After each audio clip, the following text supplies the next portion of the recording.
네, 안녕하십니까. 한국농어촌공사 농어촌연구원에 근무하고 있는 김혁연구원이라고 합니다.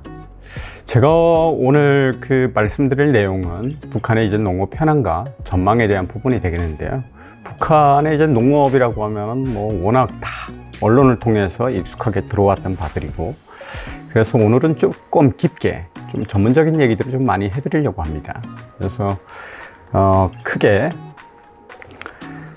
목차를 한 6가지로 좀 나눴습니다.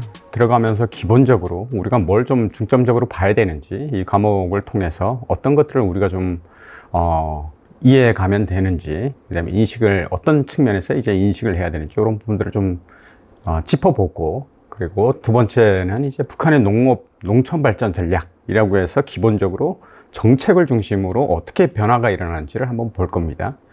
그리고 세 번째는 북한의 재해성 이상 기후라고 하는 것이 굉장히 이게 북한의 문제뿐만 아니고 전 세계적인 이슈이기도 하고요.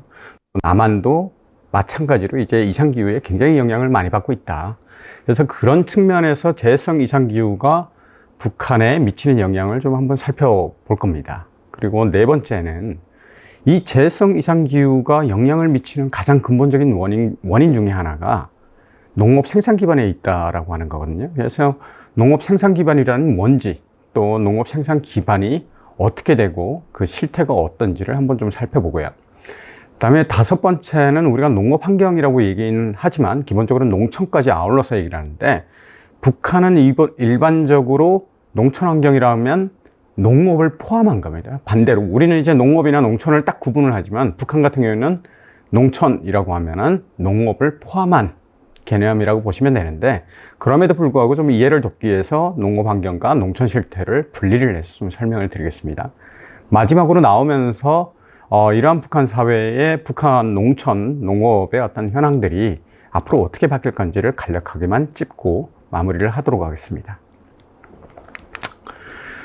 자, 아까 들어가면서 먼저 이제 말씀을 드리면 크게 한 4가지 차원의 좀 포인트를 잡을 수가 있을 것 같습니다. 첫 번째는 북한의 농업 농촌 발전 전략이라고 해서 정책적인 측면에서 어떤 변화가 일어나고 있는지를 한번 볼 거고요.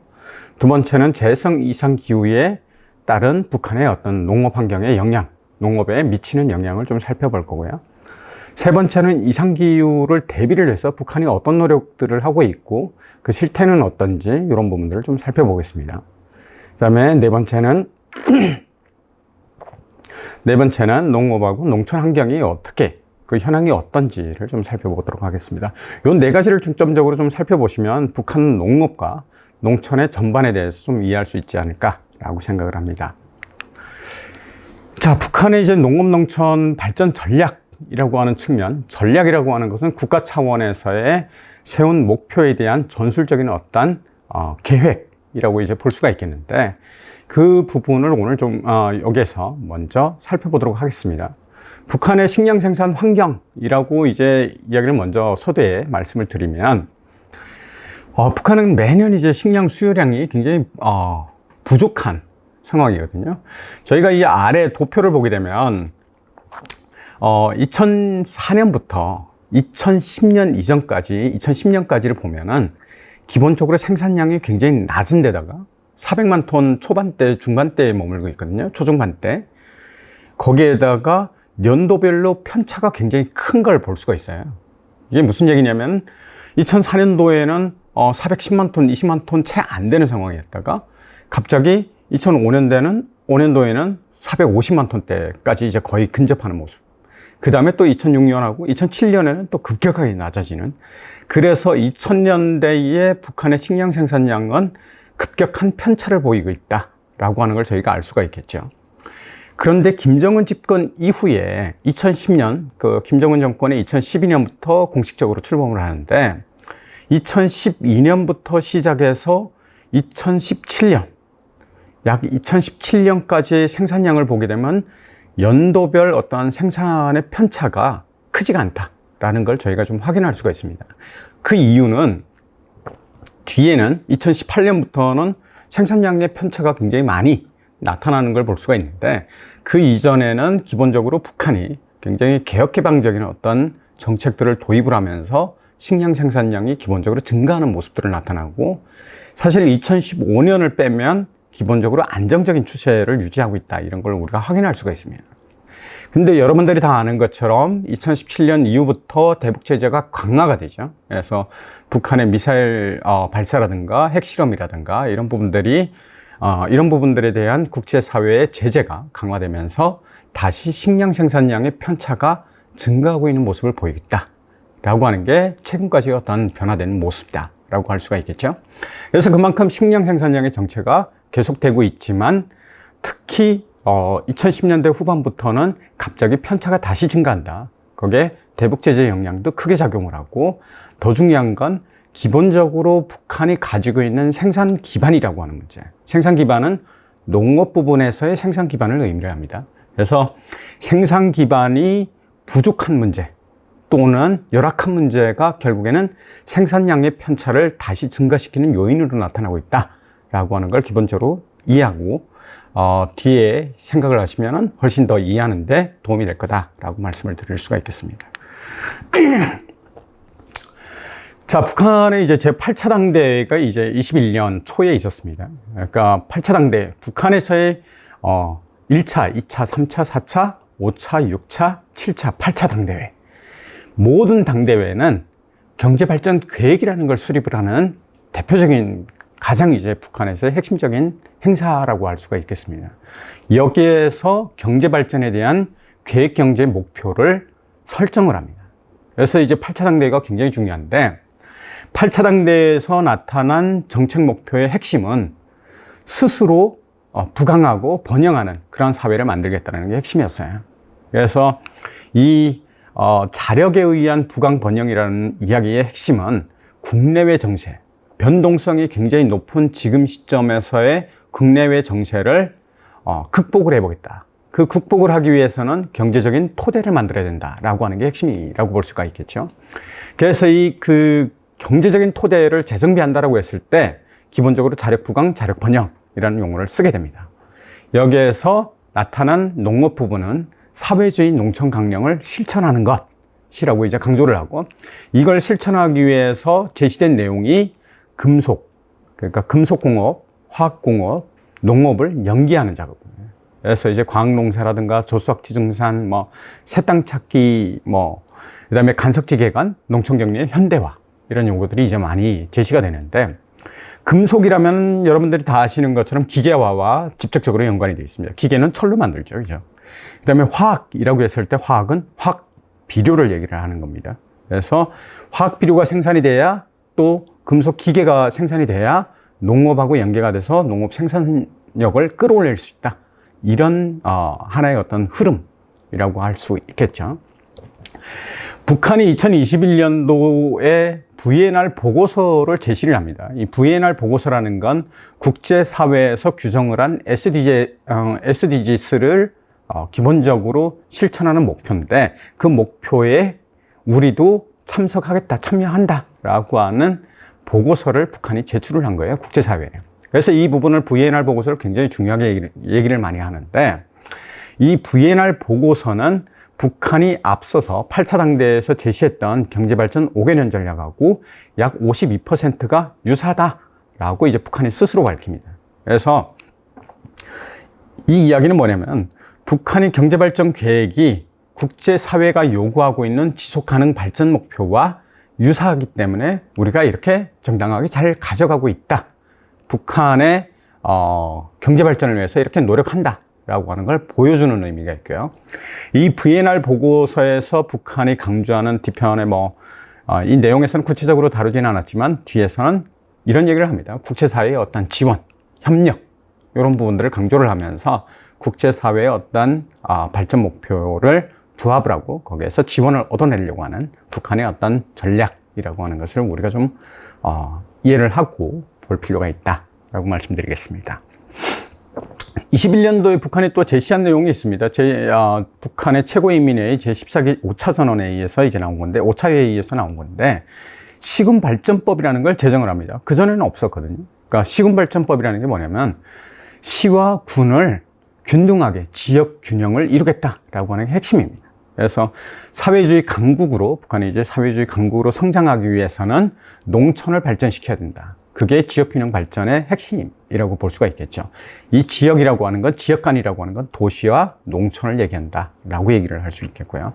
이걸 이루기 위해서는 노동자와 농민의 어떤 격차를 줄여야 되고, 그 다음에 공업과 농업의 격차를 줄여야 된다. 이거는 생산 경영하고 이제 직접적으로 연관이 되어 있고요.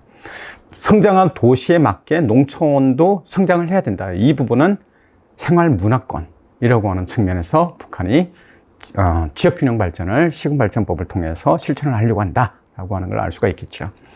기본적으로 북한은 이제 농촌의 성장을 위해서 포존 담당제를 실천을 해야 된다라고 하는 것을 제도 법안에 규정을 했고요. 알곡 생산 목표와 판매 원칙, 그리고 균형주의를 지향하는 문제를 포함을 시켰습니다. 여기에서 굉장히 주목되는 부분이 균형주의를 지향을 한다라는 건데, 이 균형이라고 하는 것은 과거에는 균형 중심이었어요. 그러니까 균형주의였는데, 이제는 균형주의를 지향하고 생산 농장원의 생산 의욕을 제고를 하겠다라고 하는 겁니다. 그러니까 생산 성과에 대해서 그만큼 인센티브를 더 주겠다라고 하는 것으로 받아들이면 될 것 같습니다. 그래서 기본적으로 이걸 실천하기 위해서 농촌경리라는 건 기본적으로 농촌의 경영을 얘기합니다. 앞서서 말씀드린 것처럼 농업도 농촌에 포함이 된다 그랬죠. 그래서 농촌경리를 이제 강화시켜서 식량 생산량을 증대시키고, 그 다음에 먹는 문제를 그렇게 하면 해결되고, 먹는 문제가 해결이 되면 경공업을 성장시킬 수 있다는 겁니다. 그러니까 이제 우리가 경공업이라고 하면 일반적으로 좀 약간 이제 이해를 돕기 위해서 말씀을 드리면, 기본적으로 생필품을 의미를 합니다. 생필품의 가장 기본적인 원료가 곡물, 농업에서 나옵니다. 그래서 북한은 농촌경리를 통해서 식량 생산을 증대를 시키게 되면 먹는 문제도 해결할 수 있고, 그 다음에 말하면 경공업에 필요한 원료를 확보할 수 있다. 그렇게 되면은 경공업이 성장을 하고, 그러면은 지역균형이 발전적으로 이루어질 수 있다. 이렇게 보는 거죠. 이게 북한의 전략이다라고 이제 볼 수가 있겠습니다. 그래서 시군발전법에서 굉장히 적극적으로, 굉장히 자세하게 다룹니다. 그래서 시군발전법을 통해서 지역균형 발전을 좀 제도화하는 그런 모습을 취하고 있다라고 할 수 있겠죠. 자, 북한의 이제 지역균형 발전과 이제 전술적인 변화라는 측면에서 좀 보여주고 싶은 게 있는데, 북한이 8차 당대회 이후에 2021년에 뭐가 제시가 되냐면, 농촌 문제를 좀 우선적으로 해결을 해야 된다라고 다시 강조를 하게 됩니다. 왜냐면은 기존에 이야기되었던 시군발전법이나 더 중요하게는 그 전에 제시가 됐던 이제 농촌발전, 사회주의 농촌 강령이라고 하는 부분들이 제대로 현장에서 현실적으로 실천이 안 되고 있다는 문제 지적에서 나온 거거든요.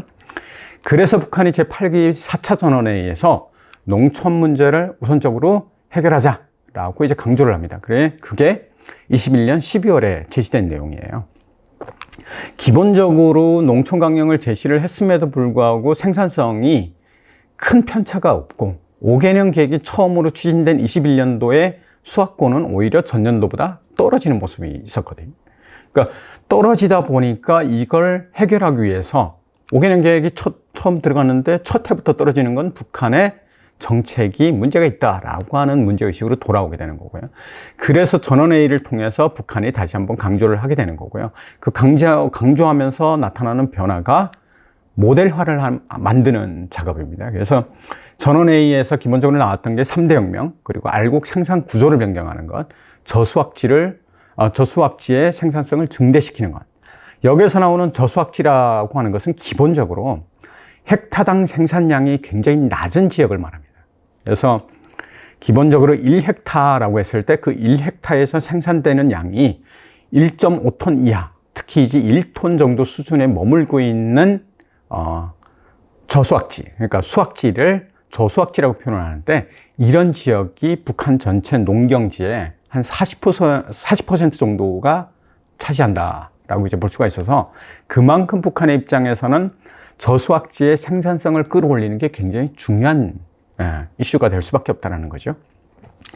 그래서 북한은 이제 농촌경리의 수리화라든가 기계화, 화학화, 정기화를 굉장히 강조를 많이 하게 되고, 여기에서 대표적인 모델로 황해남도를 이제 선정을 하게 됩니다.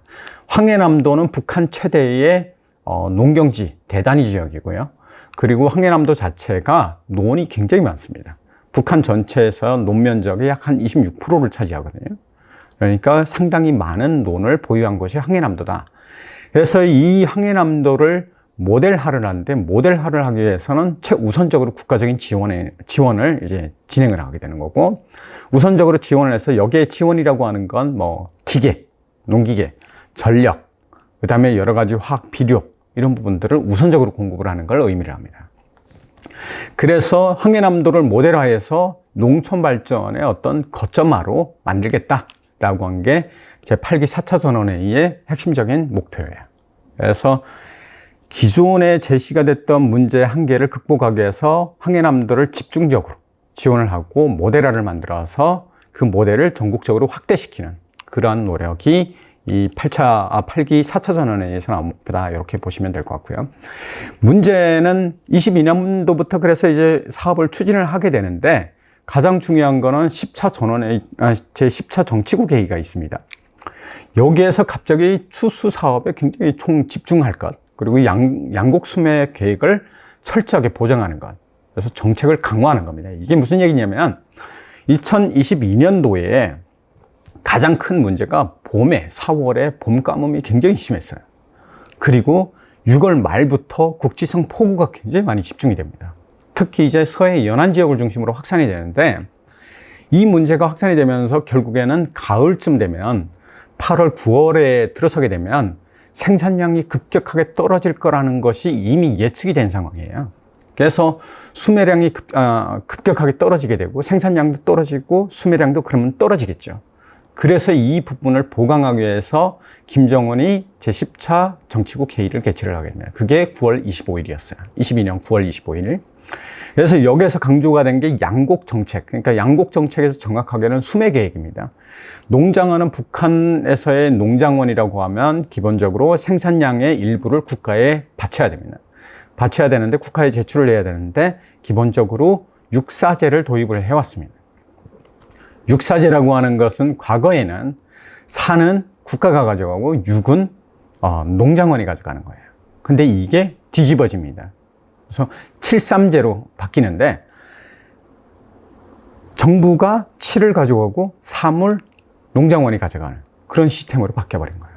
그러면서 양곡 정책이 굉장히 강화되고, 그 다음에 외부로부터 양곡이 빠져나가는 걸 철저하게 통제하는 그러한 상황이 22년 9월 25일 이후부터 정치국 회의를 통해서 이제 발표가 되고, 그 이후부터 강화되는 거죠. 그래서 22년도는 북한 주민들의 입장에서 곡물이, 특히 이제 농장원들에게는 곡물이 굉장히 부족한 상황이 발생을 합니다.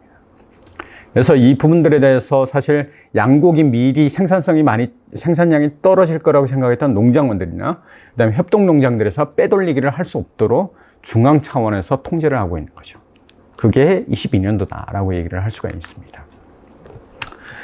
자, 22년도에 결국에는 이제 2022년도에 북한의 생산성이 크게 떨어지고 하락하면서 북한의 입장에서는 뭔가 새로운 변화를 이제 제시를 하게 되는데, 새로운 변화를 이제 시도를 하게 됩니다. 그게 김정은 위원장이 최고인민회의 제14기 7차 전원회의에서 나온 이야기인데, 9월에 아까 정치국 회의를 개최를 했다고 그랬죠. 정치국 회의가 끝나고 나서 곧바로 이제 최고인민회의가 진행이 됐는데, 여기에서 제시한 게 2년에서 3년 안에 관계 체계를 모두 개선하게 돼요. 이 관계라고 하는 게 물을 공급하는 것을 관계라고 합니다. 그래서 이 관계를 개선을 하는데, 물을 그만큼 공급을 잘할 수 있도록 모든 생산 기반을 개선을 하는 걸 2, 3년 안에 완료를 해야 된다라고 이제 발표를 하게 된 거예요. 그리고 나서 당 제8기 6차 전원회의에서 22년 12월에 있었습니다. 여기에서 22년을 유례없는 강고한 격렬한 해로 이제 규정을 하게 됩니다. 당시 22년은 기후에 대한 어떤 문제도 있었지만, 이 당시는 코로나 확산으로 북한 내에서 5월에서부터 8월까지 철저하게 주민들의 이동이 통제가 됐고요. 노동력을 동원하는 것도 한계가 있었습니다. 그러다 보니까 훨씬 생산량이 떨어질 수밖에 없는 그런 상황이었다. 그래서 북한은 23년부터 생산 장성을 위해서 정비 보강 전략을 목표로 잡게 됩니다. 정비보강이라고 하는 것은 공업 부분에서는 일반적인 공장을 의미를 하지만 농업 부분에서는 생산 기반을 얘기를 하는 겁니다. 그래서 생산 기반은 나중에 이제 뒤에 가서 좀 설명을 드리도록 하겠습니다. 그래서 이제 23년에 들어오면은 북한은 기본적으로 농촌혁명 강령을 추진을 하게 되는데, 농촌혁명 강령의 첫 해는 22년부터 시작이었고, 그래서 22년도에 나왔던 어떤 편향적인 문제들, 이런 부분들을 개선할 것을 강조를 하고, 그다음에 당면 과제로서 기본적으로 필요한 걸 관계 공사, 특히 이제 관계 체계를 이제 완비하는 그런 작업을 대표적인 중점 과제로 이제 선정을 하게 됩니다. 그래서 23년부터 24년 사이에 북한이 추진한 관계 체계 개선 사업을 보면은 밑에 도표와 같은 내용이에요. 기본적으로 양수장이 23년에는 3,000개에서 24년도에는 이제 4,000개로 증가를 했고요. 4,000개를 더 추가적으로 건설을 했고요. 그 다음에 지하수 시설을 이제 뭐 12,000개를 23년도에는 12,000개를 건설을 했고, 2024년에는 7,500개소를 이제 했고, 그 다음에 논밭 관계, 그러니까 논과 밭에 물을 공급할 수 있는 시스템을 만든 게 약 한 헥타로 따지면은 각각 한 43만 헥타가 이제 개선이 됐다, 이렇게 볼 수가 있겠죠. 그렇게 이제 다양한 형태의 이제 생산 기반을 이제 개선하는 사업들을 추진했다. 2개년 동안. 이게 앞으로 25년까지 계속 지속이 될 겁니다. 그러니까 5개년 계획 기간 안에 관계 체계를 완비하는 그런 작업이 계속 진행이 될 거다. 그래서 이러한 사업은 앞으로 2년 동안 더 나타나지 않겠냐. 1년 동안이죠. 더 나타나면 최종적으로 종합했을 때 어느 정도의 이제 개선 사업이 추진이 되는지 평가가 가능한 상황이 되겠죠. 지금 상황은 어쨌든 이런 상황이다 라고 보시면 될 것 같습니다. 재해성 이상기후 문제인데요. 이 재해성 이상기후가 왜 계속 강조가 되냐면, 이상기후라고 하는 것 자체가, 기후 자체가 비정상적으로 나타나는 현상을 의미를 해요. 그래서 갑자기 폭우가 내린다든지, 국지적으로 이제 내리는 폭우 문제라든지, 그다음에 가뭄이 갑자기 이제 온다든지, 태풍이 자주 일어난다든지, 이런 부분들이 대부분 이상기후에 이제 포함이 됩니다. 그래서 이상기후는 이상기후로 끝나면 좋겠지만, 이상기후가 결국엔 자연재해로 연결이 되기 때문에 이게 문제가 될 수밖에 없다라고 하는 거겠죠. 특히 이제 기온 상승 부분을 보게 되면은 30년 주기, 그러니까 1981년부터 2010년까지를 보면 평균 기온이 8.5도인데요. 그러니까 40년 주기를, 30년 후반, 1991년부터 시작해서 2020년까지 30년 주기로 보면 0.4도가 올랐습니다. 상승했습니다. 이게 굉장히 큰데, 1도가 올라가면 작물을 심던 곳에서는 더 이상 그 작물을 생산을 못해요. 그럼 거기서부터 평균 50kg에서 80kg까지 작물을 올라가서 심어야 되는 상황이 됩니다. 무슨 얘기냐면 작물이 변동이 일어난다는 얘기죠. 그 작물을 계속 심을 수가 없는 상황이 된다. 이 짧은 기간 안에 1도가 상승하면 그런 영향이 있기 때문에 상당히 농업 부분에서는 주목할 수밖에 없는 부분이 되는 거죠. 1981년부터 2020년까지 가뭄 주기를 40년을 잡았을 때 원래는 40개월입니다. 그런데 2000년부터 2001년부터 시작해서 2020년까지 20년을 주기로 잡으면 30개월로 축소가 됩니다. 가뭄이. 극심한 가뭄을 얘기를 하는 겁니다. 그러니까 가뭄이 2년에 한 번씩 찾아온다, 이렇게 생각하면 돼요. 그러면 굉장히 빠르게 오는 거죠, 가뭄이. 과거보다 현재 최근이 이제 더 많이 발생하는 그러한 상황이다라고 하는 걸 알 수가 있겠죠. 이 폭우 같은 경우에도 굉장히 큰 문제가 되는데, 사실 이제 그 30년 주기를 놓고 보면은 연평균 강수량이 약 한 912mm 정도입니다. 근데 여름보다도 이제 특히 7, 8월에 이삭을 패고, 벼를 가지고 이제 이야기를 하면, 벼가 이삭을 패고, 그 다음에 일사량이 굉장히 필요한 그 시점에 폭우가 내린다는 거예요. 집중적으로. 또 440mm 정도 나오니까. 또 이제 요 앞에서는 이제 뒤에 보면은 서해 연안 지역 같은 경우에는 30년 주기가 아니라 40년 주기인데 저게 오타가 났습니다. 그래서 이제 40년 주기를 놓고 보면은 기본적으로 간척지라는 건 다 아실 테고요. 이 서해 연안 지역이 대부분 간척지입니다. 그래서 이 지역의 강수량을 보면은 800에서 1000mm 정도 되는데, 전국으로 따지면 약 한 923mm 정도가 평균이 되겠죠. 특히 이제 이 연안의 이제 강수량을 보면은 황해남도 연안 같은 경우에는 700에서 800mm밖에 안 돼요. 그러니까 평안도, 평안북도, 평안남도, 황해남도가 전부 다 서해 연안에 위치해 있는 지역들이고, 해당 연안에 위치해 있는 곳에는 대부분 논이 조성이 되어 있습니다. 그러니까 논이 많다라는 얘기죠. 논이 많은데 강수량이 너무 낮아요. 그러면은 그 논에 필요한 물이 부족한 걸 의미를 합니다.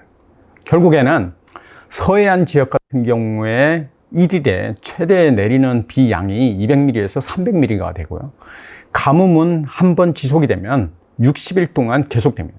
이게 2년에 한 번씩 엇바꿔서 찾아왔다라는 거거든요. 근데 엇바꿔서 찾아왔던 가뭄과 폭우가 최근에는 동시에 나타납니다.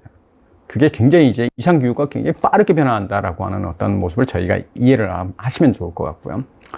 실제로 여기 사진을 보게 되면은 오른쪽, 제일 오른쪽 같은 경우에는 지난해 2023년도에 북한이 만들어 놓은 안석 간섭지가 수문이 붕괴되는 모습입니다. 수문이 붕괴돼서 저게 21년으로 되어 있는데 이건 23년입니다. 그래서 이제 잘못 표기가 된 거고요. 그 부분은 조금 이제 참조를 해 주셨으면 좋겠고, 23년도에 안석 간섭지에 수문이 붕괴가 되면서 실질적으로 그 아래 위성 사진을 보면 물이, 바닷물이 논으로 들어왔다가 나가는 모습을 확인할 수가 있어요. 그러니까 그만큼 안석 간섭지에 물이, 바닷물이 들어오게 되면 논은 염해 피해를 입습니다. 그래서 논이 수분이 염도가 높아지면 벼가 타버립니다. 타버린다고 얘기를 하는데 벼가 누렇게 죽어버려요. 그러면 당연히 이제 생산량은 나올 수가 없겠죠. 그렇게 작년 같은 경우에는 피해가 있었고, 왼쪽 제일 하단 지역에 사진 4개가 있는데, 4개가 이제 붙여놓은 사진이 있는데, 여기가 올해 이제 의주하고 신의주 지역 수해 피해 현장입니다. 그 규모를 보면 상당히 이제 많은 피해가 있었음을 알 수가 있는 거죠. 그만큼 폭우와 이제 그 가뭄에 의해서 북한은 매해마다 사실상 피해를 입고 있습니다. 그 정도가 어느 만큼이냐, 그러니까 굉장히 크냐 적으냐의 차이일 뿐이지 매해마다 겪고 있다라고 이제 볼 수가 있겠습니다. 그러면 북한의 이제 농업 생산 기반이라고 하는 것이 도대체 어떤 상황이길래 이런 피해를 계속해서 입느냐라고 하는 문제가 되겠죠. 북한은 기본적으로 농업 생산 현황 자체, 우리가 이제 농업 생산 기반이라고 하는 것이 이상기후를 대비할 수 있는 유일한 방법이에요. 그러니까 이상기후를 우리가 대비하기 위해서는 그만큼 농업 생산 기반, 농업 분야에서는 생산 기반을 적극적으로 조성을 해야만이 그 생산성을 보장할 수 있다라고 하는 말씀을 드릴 수가 있겠죠. 자, 북한의 생산 기반을 좀 이해를 하기 위해서는 이제 생산 기반이 어떤 것들인지 우리가 확 와닿지 않기 때문에 제가 남한의 어떤 생산 기반하고 좀 비교를 했습니다. 숫자로 가면은 너무 길기 때문에 퍼센테이지로 좀 비교를 해놨는데, 기본적으로 남북한 생산 기반을 좀 비교를 해보면 북한 같은 경우에는 논이 57만 헥타르 정도가 됩니다. 물론 작년 같은 경우에 북한의 논 면적은 약 54만 헥타르였어요. 이 57만 헥타르라는 건 기본적으로 조성되어 있는, 딱 정리가 되어 있는 논이 57만 헥타르인데, 해가 거듭되고 뭐 가뭄이라든가 혹은 또 폭우라든가 그런 거에 따라서 논 면적이 줄어들 수도 있고 늘어날 수도 있습니다. 밭도 마찬가지고요. 자, 북한의 이제 논 면적 같은 경우는 57만 헥타르인데 남한은 약 68만 4천 헥타르 정도가 됩니다. 그러니까 남한이 북한보다 좀 더 많죠. 남한 같은 경우에는 실제로 논 면적이 논농사를 안 짓고 있기 때문에 점점 줄어가는 추세고, 북한은 계속 늘리려고 하는 추세입니다. 왜 그러냐? 북한 같은 경우에는 식량 생산량이 그만큼 부족하기 때문에 논 면적을 최대한 많이 늘려서 생산을 많이 하려고 하기 때문에 논 면적이 원래는 늘어가는 게 정상입니다. 근데 아까 말씀드렸던 것처럼 자연재해 때문에 논 면적이 축소되는 현상들이 자꾸 나타나죠. 그래서 문제는 남한의 논 면적의 북한은 한 69% 수준이다, 또는 65에서 69까지 왔다 갔다 하는데 그 정도 수준이라고 이제 이해를 하시면 되고요. 중요한 건 논에서 가장 핵심적인 건 물입니다. 북한은 1990년대까지만 하더라도 물 공급량이 약 한 72억 톤 정도 수준이었어요. 근데 최근에는 90년대 이후에 여러 가지 이제 생산 기반을 이제 조성을 하고 만들고 또 이제 뭐 개선을 하면서 80억 톤에서 90억 톤 정도로 추정이 됩니다. 다만 이제 이 규모가 어느 정도 수준이냐? 남한의 한 55% 수준. 그러니까 실제 논면적을 놓고 비교를 한다라고 했을 때 남한의 한 70% 수준으로 농업용수가 공급이 돼야 되겠죠. 그래야 적정한 수준이다 이렇게 볼 수가 있는 거겠죠. 그 수준이 어디까지냐? 북한의 입장에서는 전원에 물을 대기 위해서는 120억 톤 정도가 필요한 겁니다. 근데 거기에 한창 못 미치는 어떤 상황이다. 이 물 이용이라고 하는 게, 물 공급량이라고 하는 것이 기본적으로는 생산 기반이 깔려야만이 용수 이용량이 늘어나는 겁니다. 그래서 그 용수 생산 기반을 좀 내용을 보면은 우리가 일반적으로 남한에서는 이걸 수원공이라고 하는데, 수원공 안에는 저수지, 양수장, 용수로는 빼고 지하수, 치입보가 들어가게 되고요. 평야부라고 하는 분야가 있는데 그 평야부는 기본적으로 용수로하고 간척지가 포함이 되고 경지정리가 포함이 됩니다. 그런데 기본적인 어떤 측면에서 중요한 영향을 미치는 부분들을 몇 가지만 이제 설명을 드리면, 저수지는 북한이 한 2,000개소 정도가 2,000개소가 있는데 남한에 비교하면 엄청난 차이가 나죠. 남한 같은 경우에는 저수지가 약 17,000개가 됩니다. 근데 거기에 비하면 북한은 11.6% 수준에 머물고 있다. 그래서 그만큼 저수지가 부족한 상황이다 라고 하는 걸 알 수가 있겠죠.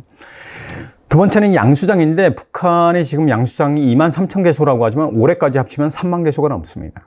양수장은 동력에 의해서 구동이 돼요. 근데 남한 같은 경우에는 한 7,700개소밖에 안 되거든요. 그러니까 남한보다 3배 이상 많아요. 이거 굉장히 많은 거예요.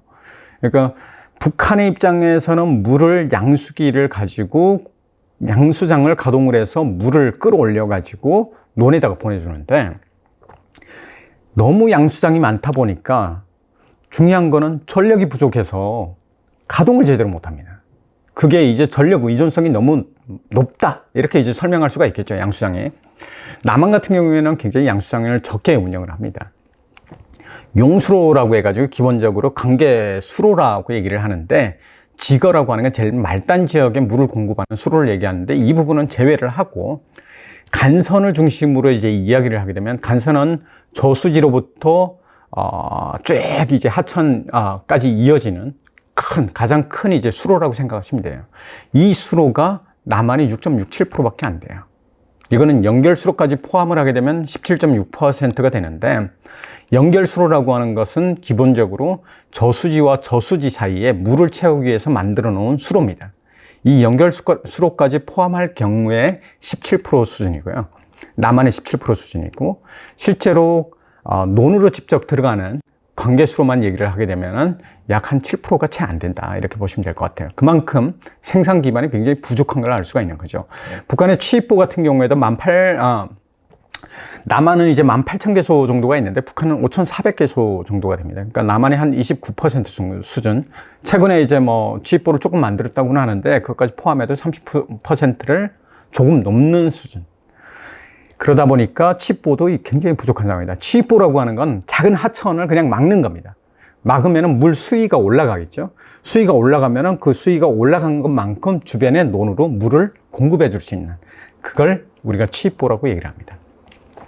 그래서 북한의 농업용수 이용 구조를 보게 되면은 취입보가 북한에서는 16%를 차지하고요. 저수지가 43%, 양수장이 39%를 차지를 합니다. 그만큼 저수지하고 양수장에 의해서 용수를 공급을 많이 하고 있다라고 볼 수가 있겠죠.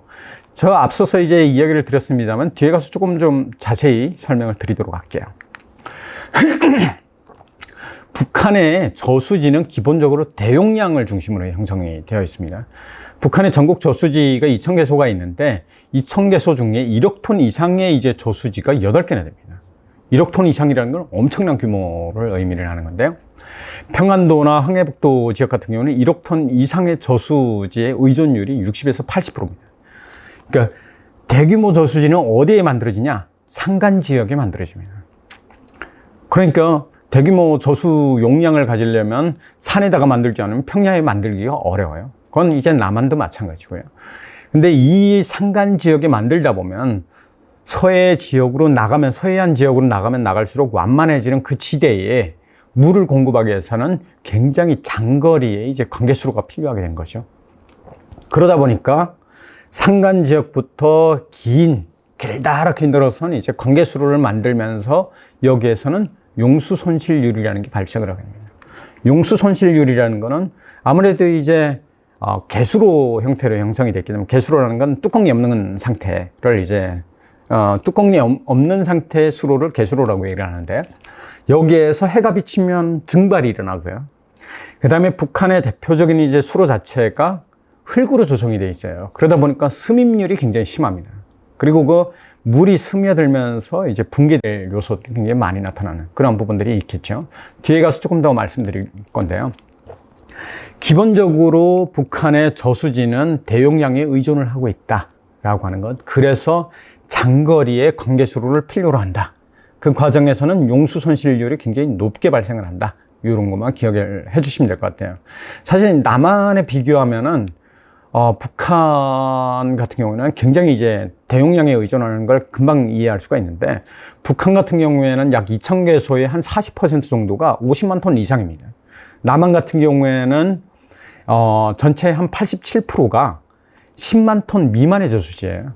그러니까 굉장히 소규모의 저수지들이 남한에는 훨씬 더 많다. 그리고 논을 중심으로 해서 독립관계를 많이 형성을 합니다.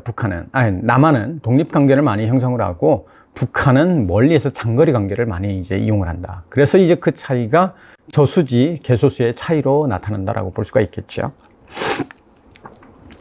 자, 양수장 의존성 문제인데요. 아까 조금 전에 이제 말씀드렸던 것처럼 북한의 양수장은 전체 전국에서 한 23,000개소가 있다고 하지만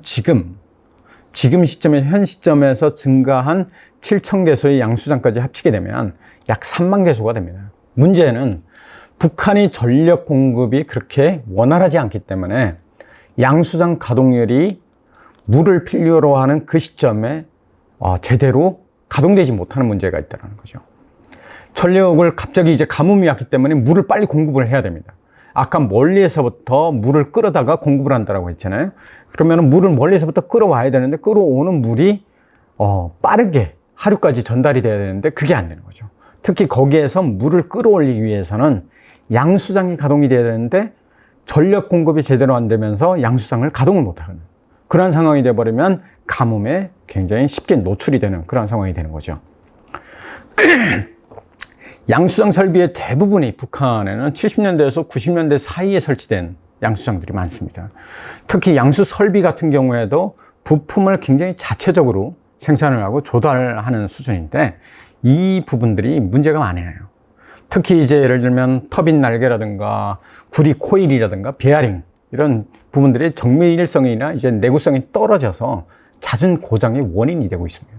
그러다 보니까 양수장에 너무 많이 의존한 상황에서 양수장이 제대로 가동이 안 되면서 서해 연안에는 가뭄에 의한 피해가 굉장히 늘어날 수밖에 없는 구조적인 문제를 가지고 있다라고 생각하시면 될 것 같습니다.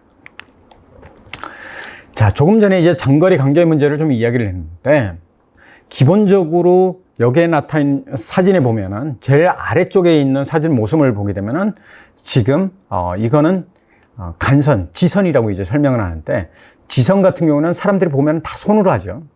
손으로 삽으로 직접 이제 수로를 다 째고 하는데, 그 가운데 사진을 보면은 이게 간선로입니다. 그래서 간선수로라고 얘기를 하는데, 오른쪽에 사진 두 장이 다 간선수로입니다. 요 가운데 있는 간선수로 같은 경우에는 그나마 돌로 쌓고 거기에 콘크리트를 약간 타설하는 어떤 모습을 확인할 수가 있는데요. 그럼에도 불구하고 오른쪽 사진을 보게 되면 대부분 관계수로가 흙으로 다 조성이 되어 있습니다. 그럼 이 흙으로 조성이 되어 있다 보니까 문제는 뭐냐면, 물이 흙으로 스며들면서 제방이 붕괴되는 일이 굉장히 잦게 나타난다라고 하는 문제. 두 번째는 물의 증발량이 너무 높습니다. 평균 한 30% 정도가 이제 증발이 되거나 수미율이 나타나는데, 30%면 제일 상부에서 100만 톤을 내려보냈다, 물을. 그러면 하루에 가면은 거의 이 사이에는 30%가 날아가 버려서 한 70만 톤 정도도 안 된다는 거죠. 근데 문제는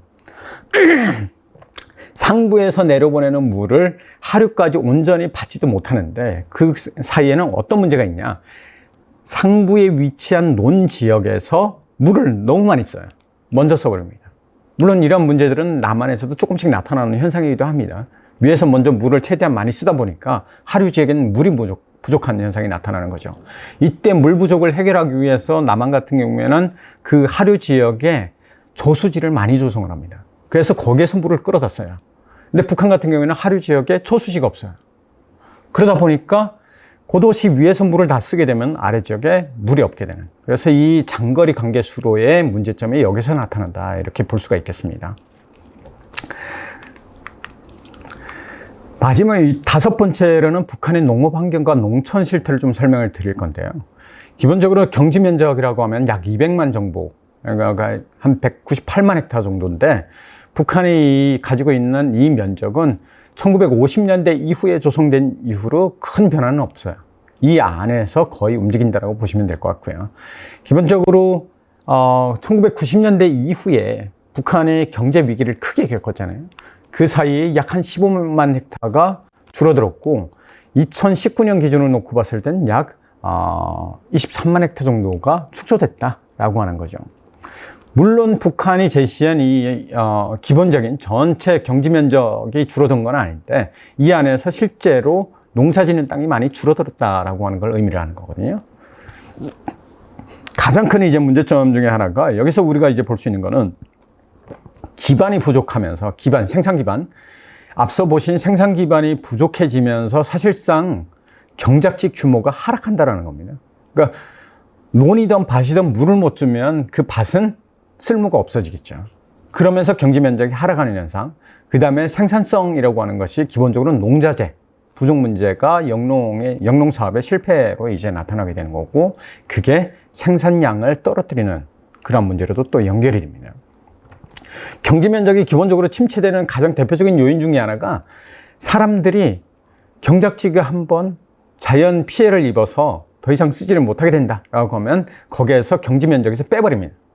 그러면 경지 면적에서 빼버리면 나중에 이걸 다시 개선을 해서 다시 복귀를 시켜야 되겠죠? 안 합니다. 그리고 또 추가적으로 확보한 땅을 신고를 잘 안 해요. 왜냐면은 신고를 하게 되면 거기에서 그 할당량에 맞게 또 공물을 국가에다가 바쳐야 됩니다. 그러다 보니까 경지를 신고를 안 해요. 작업반이나 개인들이나 또는 이제 기업들이 자기네가 열심히 만들어서 그 안에서 생산된 걸 자기네 몰래 이제 사용을 하는 그런 상황들이 발생을 하면서 실질적으로 경지 면적은 있는 것, 북한이 기본적으로 얘기하는 것보다 훨씬 더 많다라고 이제 볼 수가 있겠죠. 그리고 농장원들 같은 경우는 이제 부업을 좀 합법화하면서 농장원들의 부업 활동이 굉장히 증가를 했습니다. 이제는 지금 부업 활동을 다시 통제를 하고 있습니다. 왜냐면은 농장원이 부업 활동을 많이 하면서 실질적으로 국가에 들어와야 되는 수매 계획이 기본적으로 수매 계획이 떨어지기 때문에 그런 거거든요. 그래서 요즘은 활동을 못하게 통제를 하고 있다라고 하는 상황이고요. 그 다음에 농경지의 이제 기본적인 생산 실태라고 한다면 대단위 농업 지역 같은 경우에는 헥타당 평균 생산량이 3톤에서 4톤 정도입니다. 문제는 서해 연안 지역은 간척지가 핵심이라고 그랬잖아요. 그 간척농 같은 경우에는 생산량이 1톤에서 1.5톤밖에 안 돼요. 벼 생산량이요. 벼 생산량의 70%가 쌀이라고 생각하시면 됩니다. 그러니까 그만큼 서해 연안에 갈수록 아까 생산 기반에 의한 물 공급이 제대로 이루어지지 않으면서 생산성은 크게 떨어지는 수준이라고 보시면 될 것 같고요. 그 다음에 내륙 지역에는 헥타당 진짜 많은 경우는 생산량이 5톤씩 나옵니다. 물론 용수도 잘 공급이 되고 자재도 비료도 적당하게 잘 공급이 됐다라고 한다면 생산량은 기본적으로 5톤 정도 수준을 나온다. 벼가. 이 벼가 5톤 정도 수준이라고 하면 남한이랑 거의 비슷한 수준이에요. 그리고 북한의 농경지의 기본적인 저수확지라고 하는, 앞서서 말씀드렸지만 그 저수확지가 기본적으로 40% 수준으로에 달할 것으로 좀 추정이 되고 있어요. 그러니까 이 40%의 저수확지만 개선을 해도 생산량은 그만큼 올라가겠죠. 그래서 김정은 정권에서 이제 저수확지 생산성 증대를 강조하는 이유가 여기에 있다라고 볼 수가 있겠습니다. 자, 경작지 이제 토질 문제라고 하는 것도 굉장히 큰 영향을 미치는데요. 토질이라고 하는 것이 기본적으로 오랫동안 토지 개량을 안 하게 되면 그 토지의 영양분이 많이 떨어지면서 실질적으로 산성화가 일어나거나 알칼리성으로 이제 바뀌게 됩니다. 그렇게 되면은 기본적으로 생산하던 생산량이 떨어질 수밖에 없는. 그래서 이 북한에는 기본적으로 주체농법이라고 하는 것이 있는데, 주체농법의 핵심은 적기적작, 적지적작, 그 다음에 우량품종, 밀보리 확대, 그 다음에 대규모 화학비료 공급, 이런 것들이 있거든요. 이런 것들이 그동안 1950년대부터 시작해서 지금 90년대, 2000년대까지 지속이 되면서 토양이 굉장히 안 좋아졌어요. 이 토양이 안 좋아졌기 때문에 그 토양을 어떻게 쓰든 개선해야 되는 상황이 지금 북한의 입장이다. 그래서 북한은 뭘 하느냐? 산성화된 토양이나 그다음에 알칼리성 토양 같은 경우에는 다양한 방법으로 이제 개선을 하려고 하는 노력을 추진 중에 있습니다. 예를 들면 니탄이라고 해가지고 우리는 토탄이라고도 얘기를 하고 흑탄이라고도 얘기를 하는데, 가장 이제 그 침전물이 쌓여서 썩은 검정색을 띠는 흙들이 있어요. 그런 흙들을 가져다가 일반 논에다가 뿌리거나 일반 밭에다가 뿌리게 되면 여기에는 유기질이 풍부합니다. 그래서 생산성이 올라가겠죠. 그 다음에 유기질 복합비료도 북한이 굉장히 강조를 많이 하는 비료 정책입니다. 화학비료가 기본적으로 가동이 잘 안 돼서 생산성이 화학비료 생산량이 약 한 30만 톤에서 40만 톤 수준에 머물고 있거든요. 북한이 필요한 그 화학비료는 한 120만 톤에서 160만 톤 사이입니다. 근데 거기에 비하면 한창 부족하죠. 그러다 보니까 북한은 매 해마다 이제 유기질 복합비료도 이제 필요하지만, 더 중요한 건 우리가 퇴비 모으기 운동이라는 걸 많이 들어보셨을 거예요. 바로 화학비료가 부족하기 때문에 니탄이나 그다음에 유기질 복합비료 공장도 만들고 열두 바닥 파기 사업도 운동도 하고요. 그 다음에 아까 말씀드렸던 퇴비 모으기 운동도 계속해서 할 수밖에 없는 그런 상황이다라고 이제 이해하시면 좋을 것 같고요. 농경지 정리라고 되어 있는데, 사실 우리는 토지 정리 이런 식으로 얘기를 많이 합니다만, 기본적으로 서해 연안 같은 경우에는 토지를 정리를 하게 되면 기계 도입이 유리해지죠. 그러니까 토지 정리를 우리가 하는 일반적인 이유가 기본적으로 정리를 하게 되면은 기계화를 도입하는데 유리하고요. 그다음에 토지를 개량하고 개선하는데 도움이 됩니다. 그리고 이제 물을 절대적으로 잘 공급할 수 있는 그런 부분들도 이제 포함이 되겠고요. 근데 문제는 뭐냐면, 북한의 서해 연안 지역 같은 경우에는 토지 정리를 해버리게 되면은, 이 경지 정리, 한국에서는 경지 정리라고 합니다. 북한에서는 토지 정리라고 하는데, 이 토지 정리를 하게 되면은 농 같은 경우에는 밑에 간척지 땅이기 때문에 염도가 상승을 해버려요. 그리고 두 번째는 평야시대 같은 경우는 논하고 이제 밭이 2차, 3차로 이제 산성화가 일어나게 되고요. 또 이제 상부 지역 같은 경우에는 수해로 인해서 북한에는 기본적으로 산림이 굉장히 부족하거든요. 그러니까 산림이 부족한 만큼 산사태가 자주 일어나요. 그러면서 이제 돌하고 토사가 많이 밀려 내려오면서 산성화 피해가 커요. 그러니까 이러한 상황들이 있고, 그 다음에 하류 지역 같은 경우에는 간척 지역 같은 경우에는 아까 말씀드린 것처럼 염도가 상승을 합니다. 알칼리성이 확 증가해요. 그러게 되면은 논에서의 이제 생산력이 떨어질 수밖에 없는 그런 상황이 돼버리는 거죠. 경지 정리도 나름대로 경지 정리를 해가는 상황에서는 이러한 문제점들이 있다. 이걸 해결하기 위해서는 복토 사업을 많이 해야 돼요. 근데 복토라는 게 뭐냐면 밭 위에다가 외부의 흙을 더 얹는 겁니다. 근데 이 흙을 얹으려면 뭐가 필요하냐? 대규모 장비들이 필요해요. 중장비. 북한의 입장에서는 대규모 중장비를 동원할 수가 없는 상황이에요. 그래서 사실 북한에서는 복토를 이제 굉장히 강조를 많이 하지만, 실질적으로 외부에서 흙을 인력이나 그 다음에 일부는 트랙터도 동원을 하지만 그런 걸 가져다가 밭에다가 그냥 뿌리는 수준, 덮는 게 아니라 뿌리는 수준에서 계획을 완성을 했다라고 하는 게 일반적인 현상이라고 볼 수가 있겠죠. 자, 아까 이제 경지 정리를 진행을 하는데 가장 이제 핵심적인 이유 중에 하나가 이제 기계화하고 직접적으로 연관이 돼 있다고 했죠. 경지를 구획하게 되면은 기본적으로 기계가 들어가서 빠르게, 짧은 시간 안에 빠르게 이제 완료를 할 수 있는데, 그게 모내기든 아니면 파종이든 할 수가 있는데, 북한의 기계화라는 게 사실 굉장히 열악한 수준이거든요.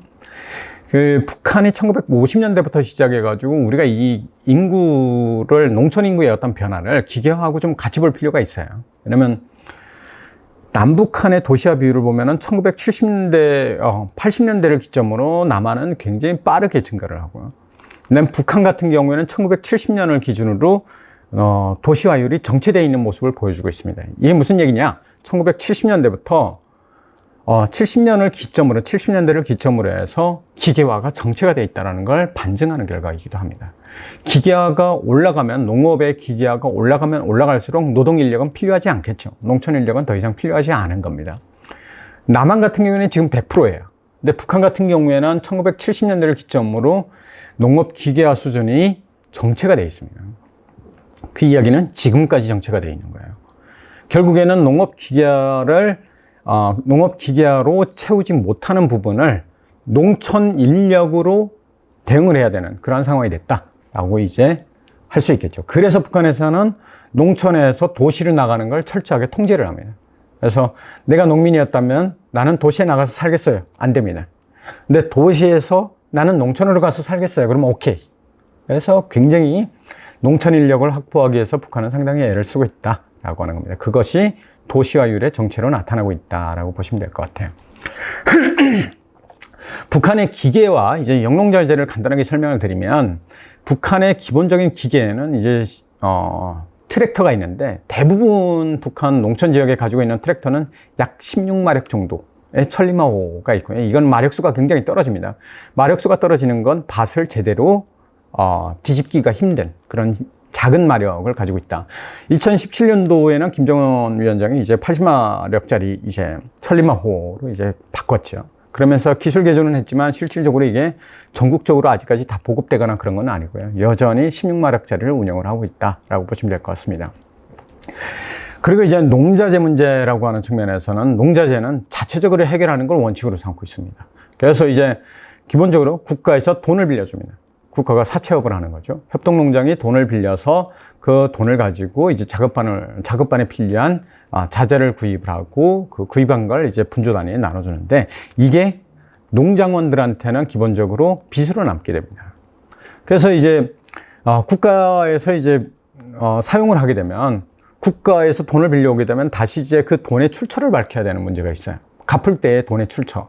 이런 문제들이 있기 때문에 사실 국가에서는 잘 안 빌리게 되고 사채를 많이 쓰게 됩니다. 북한에서는. 협동농장이 개인한테 돈을 빌려가지고 그 돈으로 농자재를 사서 자체적으로 이제 생산을 하게 되는 거죠. 그런 부분들이 결국에는 계속해서 빚으로 남게 된다라고 하는 겁니다. 돈이 부족하다 보니까 농장에서는 기본적으로 소를 많이 쓰게 되고요. 소를 많이 쓰다 보면은 당연히 모내기는 지연이 되고, 모내기가 지연이 되면 수확량은 떨어집니다. 이러한 상황이 지금 농촌에서, 협동농장에서 나타나는 문제점이다, 이렇게 볼 수가 있겠습니다. 우리가 이제 영농작업 처리라고 한다면 기본적으로 봄 파종기가 있는데, 봄 같은 경우에는 공예작물이라고 해서 우리가 콩이라든가 깨 이런 것들은 4월에 파종을 합니다. 옥수수도 그렇고요. 그 다음에 이제 봄에 4월이면은 논을 갈아야 됩니다. 논을 갈아서 여기다 물을 대고 이제 논두렁을 정비를 하고 수로 정비를 하고 썰어치기를 해놓으면, 그 다음에 이제 5월 중순부터 기본적으로 모내기를 시작을 하게 됩니다. 문제는 뭐냐면, 모내기 기계 같은 경우에는 모를 심게 되면, 우리가 모내기 기계는 이항기라고 하죠. 그러니까 이항기를 가지고 이제 모를 심게 되면은 모 생존율이 약 한 70에서 80%에 불과한데, 인력으로 하게 되면은 생존율은 90% 이상입니다. 그러다 보니까 그러니까 노동 인력을 통해서 이제 하는 것은 모의 생존율을 높이는 반면에 시간이 부족하다라고 하는 측면이 있는 거죠. 북한에서 대표적으로 모내기가 자꾸 지연이 되는 이유가 바로 여기에 있습니다. 그래서 6월 중순에 끝나야 되지만 북한에서 인력 부족으로 인해서 7월 초까지, 중순까지도 가는 경우가 많아요. 그러면 그만큼 생산성은 감소할 수밖에 없다라고 하는 그런 문제점을 가지고 있습니다. 노동력을 동원하는 데도 한계가 있습니다. 사실 인력이 좀 부족한 상황에서, 사실 농촌 같은 경우에는 외부로부터 이제 영농철에 공장 노동자들부터 시작해가지고 다양한 사람들 다 이제 받아다가 동원을 하는데, 이때는 모내기 때는 모내기 전투라고 부르고요. 그 다음에 여름에 김매기를 할 때는 김매기 전투라고 얘기를 하고요. 가을에 가을거지 할 때는 가을거지 전투라고 할 정도로 이 시점에는 모든 공장 기업선 노동자들이 다 다 동원이 됩니다. 문제는 뭐냐면 이 인력이 서로 가져가고 하다 보면은 실질적으로 못 가져가는 농장들이 너무 많다는 거죠. 인력이 제대로 배치 안 되는 곳도 많고요. 그러다 보니까 농촌에서는 인력이 부족하기 때문에 뭘 하느냐, 직파법이라는 걸 씁니다. 북한에선 기본적으로 주체농법 그러면은 작물의 영양 단지를 만들어서 그걸 그대로 이제 땅에다 심어주면 그 영양분을 먹고 작물이 성장을 합니다. 이게 주체농법의 핵심인데, 이 주체농법이 어려우니까 결국에는 그냥 씨를 그냥 땅에다 묻는 거예요. 산성화된 그 땅에다 계속 심게 되면 생산성은 당연히 더 떨어질 수밖에 없는 거죠. 그런 상황들이 있고, 그리고 이제 기업소하고 농장하고 협력을 해서 농장이 자기네 땅을 관리하는 게 아니라 아예 기업소한테 이만큼을 떼어줍니다. 그래서 여기서 니네가 알아서 생산하고 그 생산 계획물만 우리한테 얘기를 해달라. 그러면은 농장은 생산 계획을 수행을 한 거고, 기업소는 그 농장으로부터 계획된 생산된 생산물을 자기네가 받아온 걸로 되는 거예요. 그러면 서로 윈윈이 되는 구조를 가져가게 되는 겁니다. 기업소는 다른 걸 생산을 해야 되는데 노동자들을 동원을 해서 결국에는 농장에서 쌀을 생산할 수밖에 없는 그런 상황들이 반복이 되고 있다라고 하는 거죠. 농촌 인력을 이제 확보하는 부분들이 참 심각한 부분이기도 한데요. 물론 이걸 이렇게 유지한다는 것 자체가 엄청난 겁니다. 농촌 인력을 뭐 37% 수준으로 이제 유지를 한다라는 건 엄청난 수준인데, 그럼에도 불구하고 실제로 농장원들이 부족하다.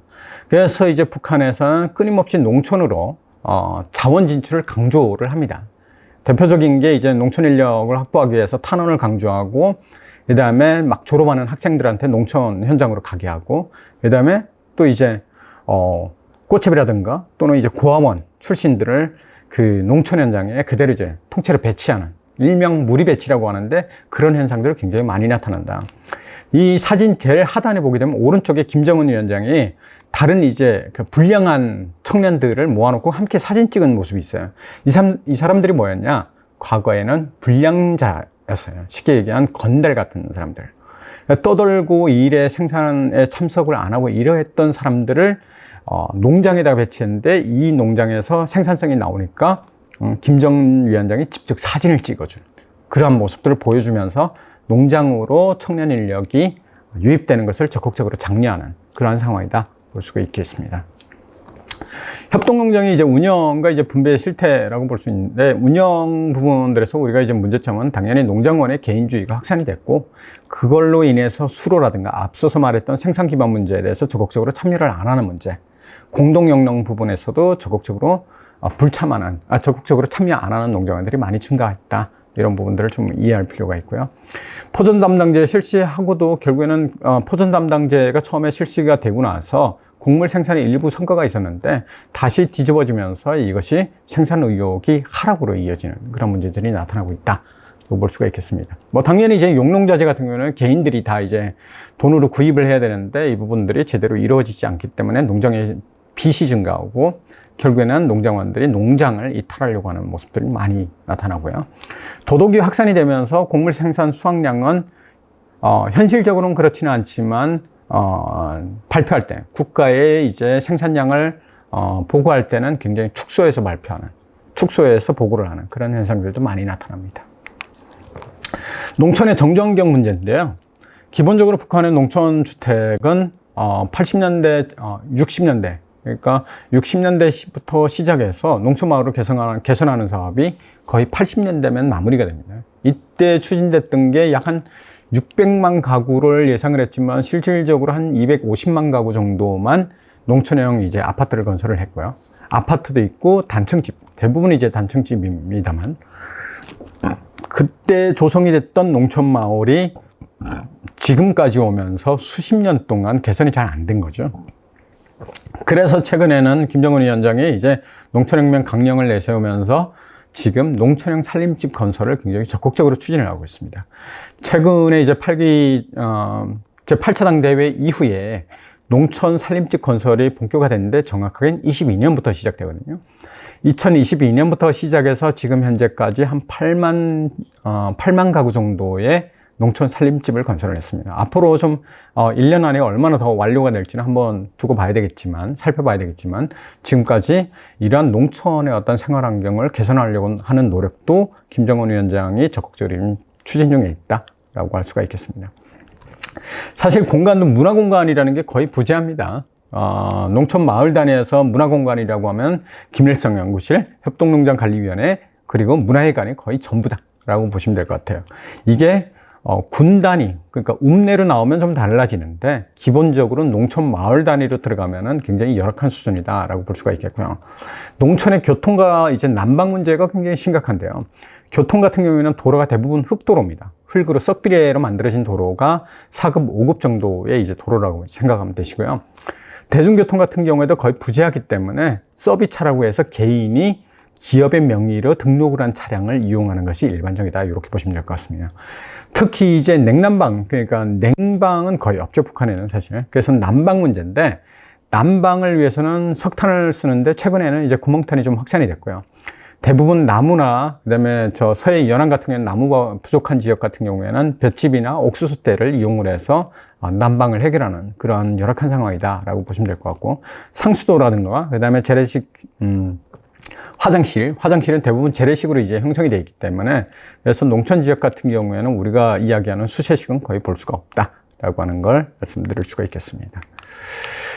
네, 나오면서 이제 정리를 하게 되면 북한의 이제 재해성 이상 기후가 좀 지속화가 되고 있고 생산 구조가 좀 변경을 하려고 하는 어떤 노력들이 있습니다만, 기본적으로 농업 생산 기반이 부족한 상태에서 현재 나타나고 있는 자연재해를 대응하는 데는 분명한 한계를 보여주고 있다라고 하는 거고요.